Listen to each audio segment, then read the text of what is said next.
Ein 90 Kilo schwerer Boerbull tauchte morgens um 4 Uhr auf ihrem Grundstück auf. Kein Halsband, keine Marke, keine Erklärung. Sie rief beim Tieramt an. Die sagten, sie holen keine Hunde über 55 Kilo ab. Sie rief 3 Tierheime an. Keins hatte Platz für einen Hund dieser Größe. Dann traf sie die schlimmste Entscheidung ihres Lebens. Sie ließ ihn eine Nacht bleiben. Das war vor 7 Monaten.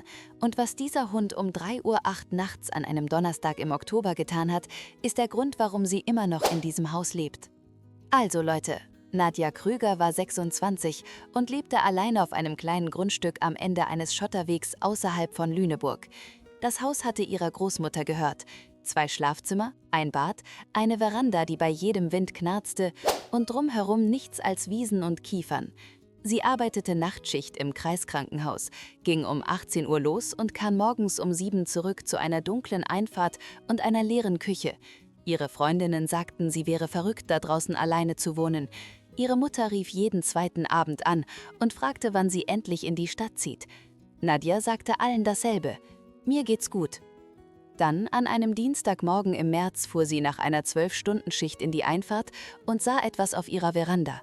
Ein riesiger Hund, sandfarben mit schwarzer Maske, ein faltiges Gesicht so groß wie ein Servierteller und ein Kopf, der aussah, als gehörte er zu einem ganz anderen Tier.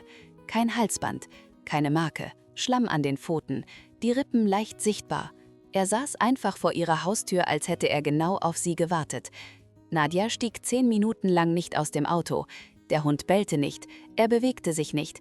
Er saß einfach da mit seiner Zunge draußen und schaute sie mit braunen Augen an, die entweder sehr ruhig oder sehr müde waren. Sie rief beim Tieramt an. Frau Krüger, wie groß ist der Hund? Ungefähr 90 Kilo. Lange Pause. Wir holen nichts über 55 Kilo ab. Sie rief 3 Tierheime an. Voll, nehmen keine Boerbulls, nicht ausgestattet. Sie schaute ihn durch die Windschutzscheibe an. Er hatte sich auf den Rücken gerollt, alle 4 Beine in der Luft. Krass, oder? Sie gab ihm Wasser in einer Rührschüssel. Er trank es in 8 Sekunden leer. Sie gab ihm übrig gebliebenes Hähnchen. Er fraß es in 3 Bissen und setzte sich dann auf ihren Fuß. Alle 90 Kilo. Einfach direkt auf ihren Fuß und lehnte sich an ihr Bein, als würde er sie seit Jahren kennen. Sie nannte ihn König. Sie sagte sich, eine Nacht, vielleicht 2. Das war vor 7 Monaten. Die erste Woche war eine in Fell gewickelte Katastrophe. König lief durch die Haustür und schlug mit seinem Schwanz ein Regal von der Wand. Er versuchte, sich aufs Sofa zu setzen und das Sofa rutschte 15 Zentimeter über den Boden. Er schlief in der ersten Nacht in Nadjas Bett. Nicht daneben, darin, diagonal. Alle 90 Kilo nahmen 80% einer normalen Matratze ein. Nadja bekam die restlichen 20% ohne Decke. Sie versuchte das zweite Schlafzimmer. Er saß vor ihrer Tür und jaulte 45 Minuten lang. Ein tiefes, schweres 90 Kilo Jaulen, das durch die Dielen vibrierte. Sie öffnete die Tür. Er ging rein, legte sich hin und seufzte, als wäre das ganze Theater völlig unnötig gewesen. Sie hat es nie wieder versucht. König hatte 2 Talente. Das erste war selektives Hören. Er konnte eine Käseverpackung aus 3 Zimmern Entfernung hören, aber das Wort Nein nicht aus 2 Metern Entfernung. Das zweite war Zungenmanagement oder das komplette Fehlen davon. Seine Zunge hing ständig raus. Beim Essen, Schlafen, Laufen. Sie baumelte einfach seitlich raus, als hätte sie aufgegeben, im Mund zu bleiben. Nadjas Freundinnen nannten ihn kaputt. Nadja nannte ihn perfekt. Aber hinter diesen hängenden Augen steckte etwas, das sie nicht erwartet hatte. König beobachtete alles. Er verfolgte jedes Auto auf dem Schotterweg. Er stellte sich jedes Mal zwischen Nadja und die Haustür, wenn sie aufmachte. Wenn sie Nachtschicht hatte, saß er im Wohnzimmerfenster, von dem Moment an, als sie ging, bis ihre Scheinwerfer um 7 Uhr morgens auftauchten. Der Nachbar hat es ihr gesagt. Geschichten wie diese erinnern uns daran, warum manche Momente es bedienen, geteilt zu werden. 5 Wochen später hatte Nadja eine schlimme Nacht. Sie verlor einen Patienten im Krankenhaus, einen 7-jährigen Jungen. Sie fuhr nach Hause, ging rein und setzte sich im Dunkeln auf den Küchenboden. König fand sie. Er ging langsam zu ihr, legte sich neben sie und platzierte seinen riesigen Kopf in ihrem Schoß. Er jaulte nicht, er bewegte sich nicht. Er atmete einfach. Langsam, schwer, gleichmäßig. Wie ein Herzschlag, den man fühlen konnte. Nadja saß auf diesem Boden bis zum Sonnenaufgang, mit 90 Kilo Hund an sie gepresst. Zum ersten Mal, seit sie in dieses Haus gezogen war, fühlte sie sich nicht allein. Echt jetzt? Ihr schaut immer noch zu, aber habt noch nicht abonniert? Drückt auf Abo. Ihr werdet hören wollen, was in dieser Nacht passiert ist. Eine Routine entstand. Jeden Morgen, wenn Nadja nach Hause kam, war König am Fenster. Als ihr Auto auftauchte, schlug sein Schwanz gegen die Wand. Ein tiefes, rhythmisches Bumm. Das war ihre Begrüßung.